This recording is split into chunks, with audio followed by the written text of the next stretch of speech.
Hello everyone. Breakfast એવો હોવો જોઈએ કે જેને ખાઈને આપણો દિવસ બની જાય. તો આજે હું તમારી સાથે એવી જ એક રેસીપી શેર કરીશ જે છે મુગલેટ.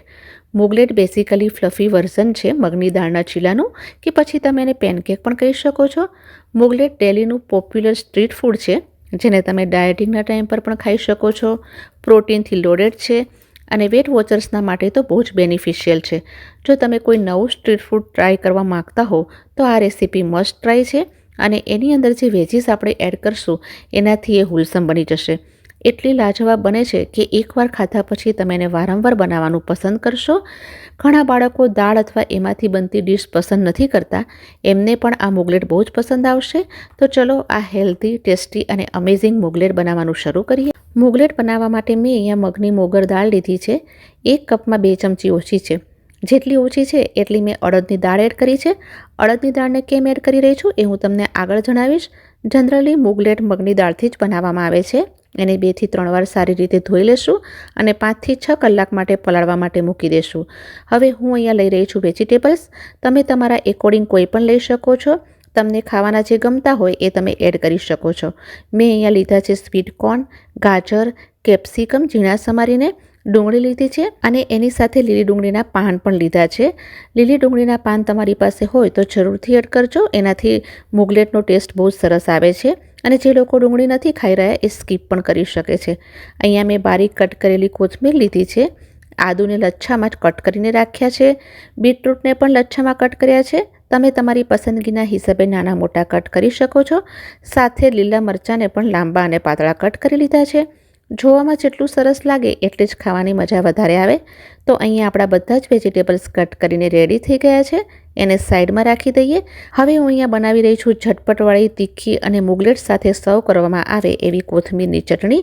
તો એના માટે મેં લીધી છે 1 મુઠ્ઠી જેટલી કોથમીર. એની સાથે લીલા મરચાં અને લસણની કળીઓ લેશું. સાથે જ અડધી ડુંગળી કટ કરીને લેશું. બહુ ડિફરન્ટ ટેસ્ટ આવશે ચટણીનો. 2 મોટી ચમચી દાળિયા લઈ રહી છું. સ્વાદના અનુસાર મીઠું એડ કરશું. કાચું જીરું લેશું, એનાથી પણ ટેસ્ટ સરસ આવશે. અને લીંબુનો જ્યુસ એડ કરશું. 2 ટેબલસ્પૂન ઠંડુ પાણી એડ કર્યું છે. અને આ જે ચટણી છે એ મુગલેટ સાથે બહુ સરસ લાગે છે. તમે ચાહો તો આમાં આંબલી કે ટમેટું પણ યુઝ કરી શકો છો. તો આ આપણી ચટપટી તીખી ચટણી રેડી છે. જો એનો કલર પણ કેટલો સરસ આવ્યો છે. તો એને રાખીએ સાઈડ પર અને આગળની પ્રોસેસ કરીએ.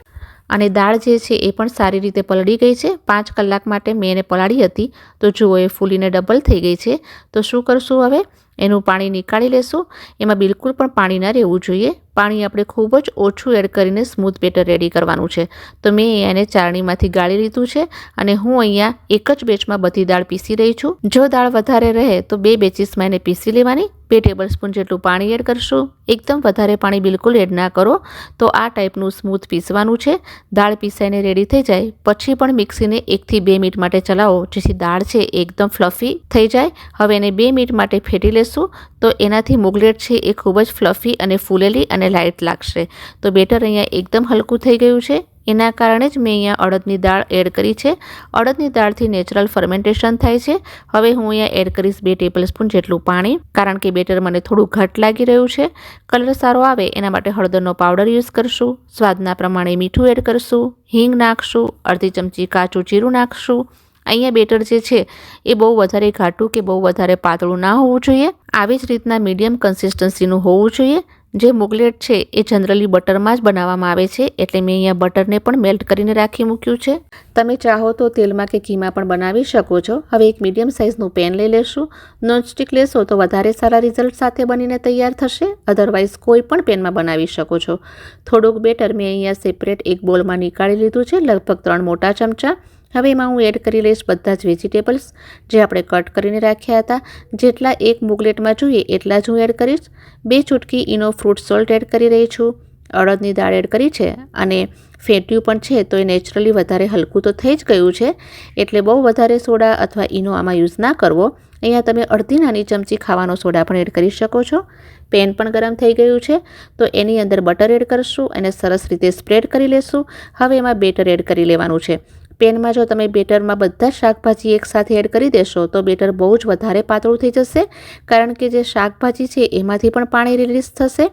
ઉપરથી બીટરૂટના જે લચ્છા કટ કરીને રાખ્યા હતા એ નાખશું, આદુની કતરણને એડ કરશું, લીલા મરચાં એડ કરશું અને સાથે ઝીણી સમારેલી કોથમીરને સ્પ્રિંકલ કરશું. એક સાઈડ 2 થી 3 મિનિટ માટે થોડું શેકી લેશું.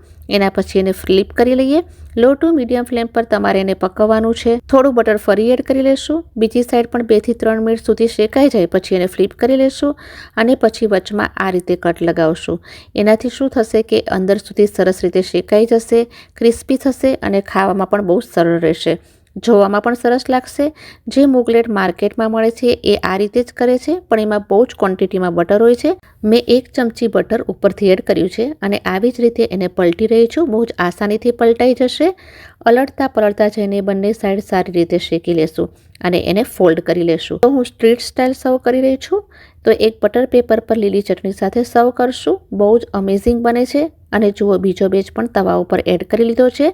અંદરથી સોફ્ટ અને ઉપરથી ક્રિસ્પી તૈયાર થાય છે.